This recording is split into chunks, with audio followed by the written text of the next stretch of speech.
Diálogo Pentecostés, siglo I, día de Pentecostés en Jerusalén. Dos peregrinos llegan a la ciudad. Llegamos a Jerusalén una vez más para celebrar Pentecostés porque creemos en nuestro Señor, que ha hecho una alianza con este pueblo. Sí, hoy como siempre, a pesar de las grandes dificultades por las que atravesamos. Querido hermano, los sufrimientos de nuestro pueblo no se terminan. Dominio de los romanos, impuestos que nos ahogan, injusticias de todas clases. ¿Hasta cuándo debemos seguir soportando? No lo digas en voz alta. Como sabes bien, no son los romanos los únicos que nos oprimen, sino recordá lo sucedido hace pocos días con ese hombre justo al que seguíamos con devoción. Muchos pensamos que era el libertador de Israel. ¿Qué mal había hecho? Sin embargo, nuestros propios sacerdotes pusieron al pueblo contra él y presionaron al gobernador Pilato para que lo sacrificara. ¡Crucifixión!, gritaban. ¿Te acordás? ¿Por qué motivo? ¿Qué mal hizo ese hombre que solo predicaba la paz y nos enseñaba a ser buenos judíos? Sí, al matarlo nos robaron la esperanza y además nos queda el miedo de ser los próximos. Y la culpa por no haberlo defendido ni ayudado. Sus propios compañeros escaparon y se dispersaron por miedo a que los mataran también. Y ahora vienen con la historia de que lo vieron resucitado, que volvió a nosotros. Para mí que lo dicen para tapar sus culpas. No creo que ninguno de ellos actúe de mala fe. Son buenos judíos. No es justo que los critiquemos por tener miedo cuando nosotros estamos aterrorizados. En eso tenés razón. Recuerdo cuando Jesús predicaba y enseñaba a no juzgar, a no ver la paja en el ojo ajeno cuando no veíamos la viga en el propio. Con cuánta sabiduría y sencillez nos enseñaba. Pero ahora todo terminó. Es cierto que nos ha dejado muchos mensajes, que nos mostró en qué consiste la verdadera ley. Pero, un momento, ¿qué pasa ahí? ¿Ese no es Pedro? ¿Esos no son los hijos de Zebedeo? ¿Qué les pasa? Parece que se han animado a salir a la calle y que tuvieron una fiesta porque están... ¿Borrachos?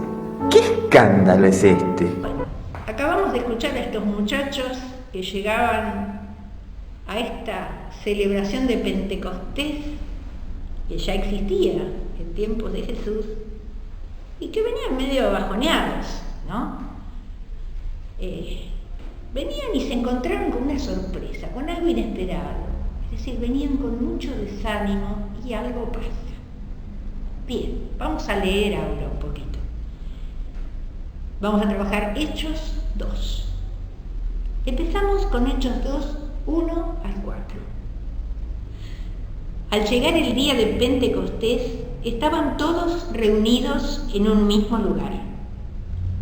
Se les aparecieron unas lenguas como de fuego que se repartieron y se posaron sobre cada uno de ellos.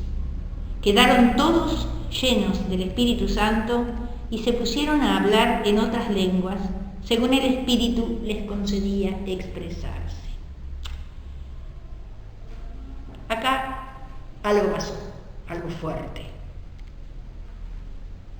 ¿Qué es lo que realmente estamos celebrando, recordando y pretendemos afirmar mucho en estos momentos dolorosos de pandemia y de desaliento? Uno de los grandes problemas que hay en el mundo de hoy es el problema de las fuentes de energía. Tenemos miedo que nos quedemos sin energía. Bueno, en el campo de lo espiritual pasa exactamente lo mismo. Necesitamos fuerza, necesitamos energía. El problema número uno no es saber qué tenemos que hacer, sino la fuerza que necesitamos para poderlo hacer. Y Jesús nos ha dado una respuesta, porque dijo: recibirán la fuerza del Espíritu Santo y serán mis testigos. 10 días después de decir estas palabras, está pasando lo que ahora recordamos. Y los apóstoles, que eran temerosos y que eran inseguros y que estaban todos miren que habían visto no solamente a Jesús en su predicación, lo habían visto resucitado. Y a pesar de todo, estaban escondiditos ahí atrás, medio asustados. Sin embargo, después que este acontecimiento sucede, tienen la fuerza para evangelizar. Ahora vamos a tratar de vivir este acontecimiento histórico en nuestro interior desde la fe. Así la historia se va a volver presencia. Lo que pasó ese día nos va a pasar de nuevo, porque la promesa de Jesús, recibirán el Espíritu Santo y serán mis testigos, no estaba dirigida solamente a los primeros apóstoles.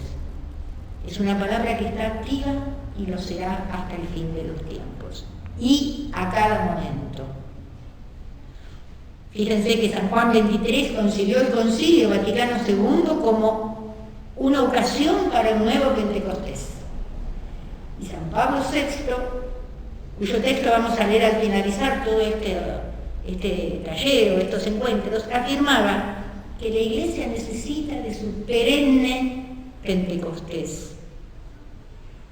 Perenne, continuo, permanente, ahora. La Iglesia necesita el Espíritu Santo. Ese Espíritu que vimos en el Génesis, que en el principio era el caos, bueno, y se transforma en un cosmos, del desorden al orden. Ese Espíritu es el que opera en nuestro corazón también. Dice la palabra que estaban todos juntos. ¿Quiénes eran todos juntos? Bueno, nos remitimos, no lo vamos a leer ahora todo completo, a Hechos 1:13. Ahí estaban todos. ¿Quiénes eran esos todos? Incluida María. Aparece un viento, que es un signo que en la Biblia no es algo neutral, ¿no? El ruaj, la fuerza que había explicado recién Graciela. Ese viento, ruaj, tiene el mismo nombre que espíritu también. Y hubo llamas. Ese fuego también significa en la Biblia purificación, significa fuerza del amor, pero además esas llamas eran lenguas. Y no es casual, esas lenguas de fuego, esa palabra que había explicado recién Graciela, es una palabra creadora, ¿no? Por eso esas lenguas tienen un significado más allá, no solo por la creación del Señor Dios, Papá, sino porque el hombre recibe ese poder de nombrar las cosas, que es una forma de crear también. Crea ese lenguaje. Cuando sucede algo en la Biblia, que está por manifestarse Dios, es decir, puede haber una teofanía, hay signos. Acá tenemos unos signos auditivos, los truenos, unos signos visuales, las lenguas de fuego, pero lo esencial de este relato es: todos quedaron llenos del Espíritu Santo. ¿Qué pasó? Algo muy importante, porque hasta a partir de ese momento estos apóstoles fueron hombres nuevos. Ya no están peleando entre ellos sobre quién va a tener lugar a la derecha, a la izquierda, o el primero. No. Serán bautizados en el Espíritu Santo, había dicho Jesús en un momento. Y bautizar significa en griego sumergir. ¿En qué se sumergieron estos apóstoles? Dice el padre Cantalamessa, en la llama de amor que pasa entre el Padre y el Hijo en la Santísima Trinidad. Todos fueron llenos del Espíritu Santo, significa que todos fueron llenos del amor de Dios.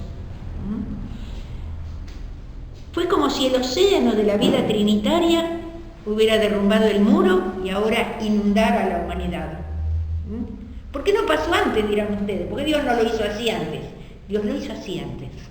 Solo que la impiedad y la desobediencia del hombre, y el pecado impidió que esto pasara antes. ¿Qué hace Jesús? Rompe la barrera del pecado y permite que seamos todos inundados por ese amor. Fíjense que cuando uno se enamora, lo habremos vivido, yo hace mucho tiempo Pero bueno, los jóvenes lo saben muy bien. Cuando uno se enamora por primera vez y al principio es toda una cosa que se ve, porque estamos tan entusiasmados y tan alegres. Bueno, eso multiplicado en forma superlativa es lo que pasa con el amor de Dios. Ese encuentro de uno, uno sale volando, parece que no pisa el suelo, cuando uno realmente vive esa experiencia del amor de Dios. Y ahí la gente lo nota. Miren, no hay mejor evangelizador que el que está lleno de este espíritu. Está lleno de luz, y esa luz atrae. Como vieron los bichitos, que cuando ven la luz se pegan. Bueno, así nos pasa. Cuando estamos irradiando ese amor, la gente viene, la gente se acerca. ¿Cómo pasó ahí? ¿No? Nosotros tenemos que hacer una experiencia del amor de Dios. La gente necesita ver esto en nosotros, esa experiencia personal y existencial de ese amor. Y hay que desearlo, porque cuando uno lo busca, Dios se deja encontrar. No hay que tener miedo de desear este encuentro. Claro que es fundante, que nos sacude, no nos deja instalados en el lugar donde estábamos, eso seguro. Pero esto llega a lo profundo del hombre, y tiene un nombre, es gracia santificante. Cualquier santo de la historia no nació santo. Vino tropezando y le pasaron muchísimas cosas hasta que esta gracia santificante lo tocó. Y bueno, muchos trataron también de esquivarla, ¿no?, en su momento. Porque es la habitación de la Trinidad en el corazón. Esto da fuerzas. Pero no es solamente esto. Este amor de Dios se vuelve un principio activo, una ley. Dice, la ley del Espíritu Santo que da vida en Cristo Jesús, dice San Pablo. Vimos que en el tiempo de Jesús se celebraba este Pentecostés, conmemoraba el don de la ley, ¿no?, que había sido recibida en el Sinaí. Y ahí Lucas, en el relato de Hechos, utiliza esos signos, el trueno, el fuego, la luz, ¿no? Bueno, todavía hoy los judíos celebran Pentecostés. San Agustín, muy interesante, se pregunta qué significa esto, ¿no? Y descubre un gran misterio. Dice, 50 días después de la inmolación del Cordero en Egipto, el dedo de Dios, o sea, el Espíritu Santo, escribe la ley en las tablas de piedra.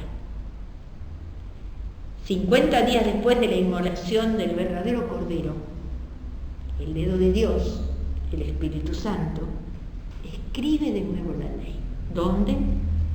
No en las tablas de piedra, en el corazón humano. Lo que significa que el Espíritu Santo es la ley interior. El amor de Dios se vuelve un principio de acción, una guía. Nadie que actúa movido por el Espíritu Santo se queda ahí, me voy a quedar acá un rato. No, es fuerza de evangelización, ¿no?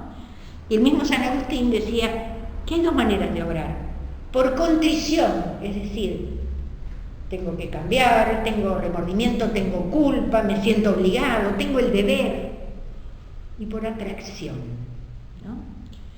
Es decir, no por temor, sino por amor. Nos atrae, el Señor hace así, con comportamientos que son los que quiere de nosotros, ¿no? Cuando nosotros estamos convencidos del amor de Dios, no actuamos por deber. Ninguna ley del mundo, ni ninguna ley de las tablas de la ley, es tan eficaz como la ley interior del Espíritu Santo.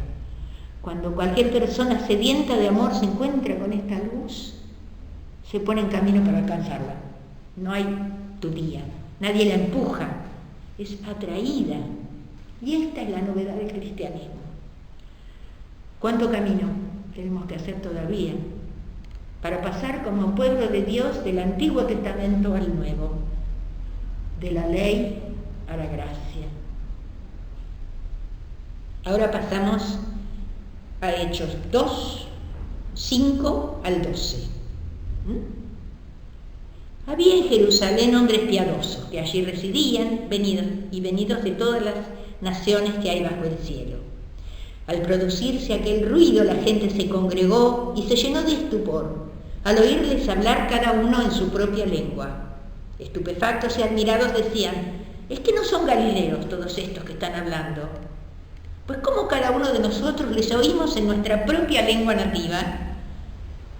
Partos, medos y elamitas, habitantes de Mesopotamia, Judea, Capadocia, el Ponto, Asia, Frigia, Panfilia, Egipto, la parte de Libia fronteriza con Cirene, forasteros romanos, judíos y prosélitos, cretenses y árabes, todos les oímos hablar en nuestra lengua las maravillas de Dios. Todos estaban estupefactos y perplejos y se decían unos a otros: ¿qué significa esto?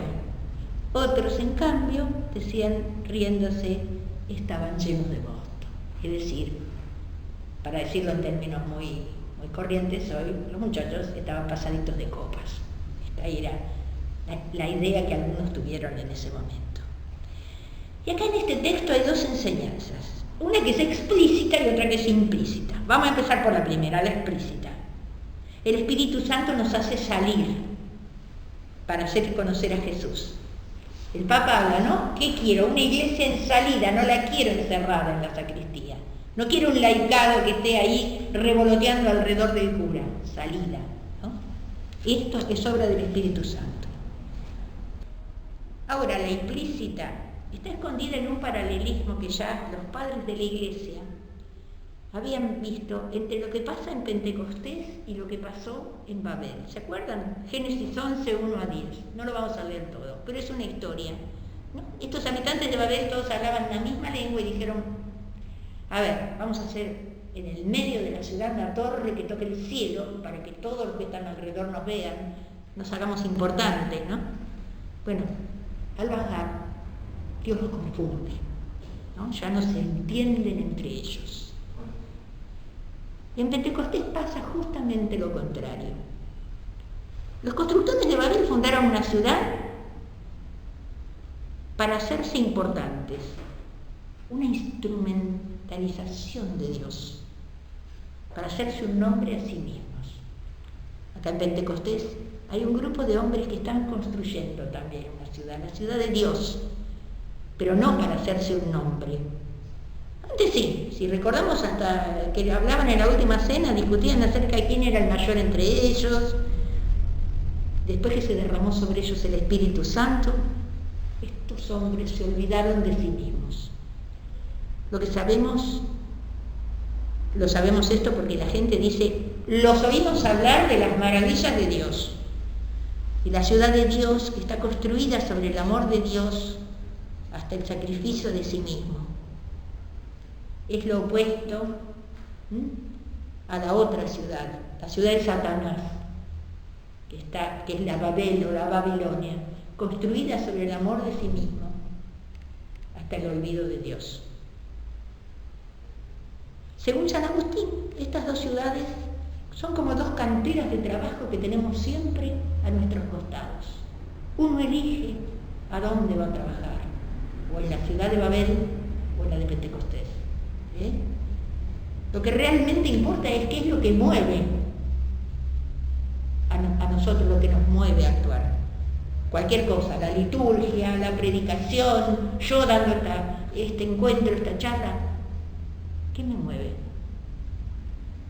¿El amor a mí misma o el amor a Dios? Y ahí se define todo. Fíjense que entre esta gente que había estado ahí mirando qué pasaba, algunos dijeron: estos están borrachos. Se la perdieron, muchachos, se fueron. Otros se quedaron, fueron los primeros cristianos. Bueno, vamos a pasar ahora a los versículos 22 al 37. Pero vamos a leer algunos de estos versículos. Después de que Pedro hace como un largo discurso, ¿no? Y movido también por el Espíritu, explica las Escrituras. Dice: israelitas, Escuchen estas palabras. A Jesús el Nazareno, hombre acreditado por Dios entre ustedes, con milagros, prodigios y señales que Dios hizo por su medio entre ustedes, como ustedes mismos saben, a este, que fue entregado según el determinado designio y previo conocimiento de Dios, ustedes lo mataron clavándolo en la cruz por mano de los impíos. A este Jesús, Dios lo resucitó, de lo cual todos nosotros somos testigos. Y exaltado por la diestra de Dios, ha recibido del Padre el Espíritu Santo prometido y ha derramado lo que ustedes ven y oyen ahora. Sepa pues con certeza toda la casa de Israel que Dios ha constituido Señor y Cristo a este Jesús, a quien ustedes crucificaron. Al oír esto, dijeron con el corazón compungido estos que se quedaron, a Pedro y a los demás apóstoles: ¿qué tenemos que hacer, hermanos? Si analizamos este texto, claramente lo que vemos es lo que llamamos en la iglesia el querigma, el anuncio primero y fundamental. El versículo 36 dice, es la primera definición dogmática de un papa.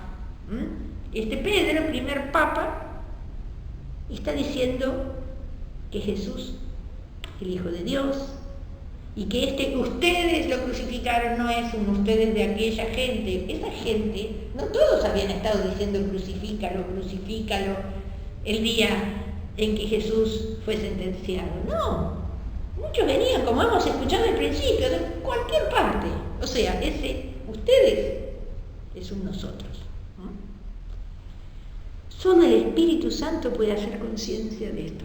Nosotros también fuimos responsables de esta crucifixión y de esta muerte.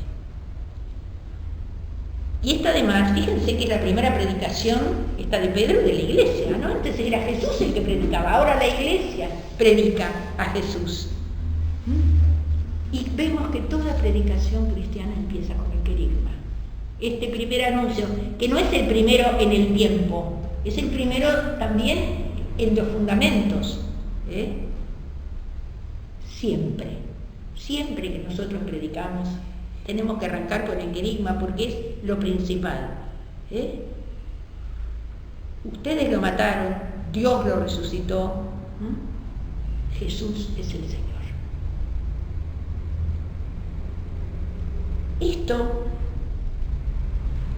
permanentemente nos da a nosotros el sentido de nuestra vida. La oscuridad esta de no saber qué pasa cuando morimos, no saber qué pasa cuando vivimos. El drama existencial del ser humano está resuelto con este querigma. Murió por nuestros pecados, resucitó para nuestra justificación. Él es el Hijo de Dios. Cristo con su muerte y su resurrección trae el esplendor divino a nuestras vidas pobres. Él ganó para nosotros el Espíritu Santo. Y las cosas se definen de este modo. O Jesús es el Señor en sentido abstracto, o Jesús es mi Señor. O yo quiero tener el control de mi vida o las riendas se las doy a Él. No es lo mismo. Jesús nos hace rendir y nos pide las riendas de nuestra vida. Cuando nos rendimos decimos, como estos primeros cristianos, ¿qué tenemos que hacer, hermanos? Nos quedamos con esto. Señor, ¿qué querés que haga?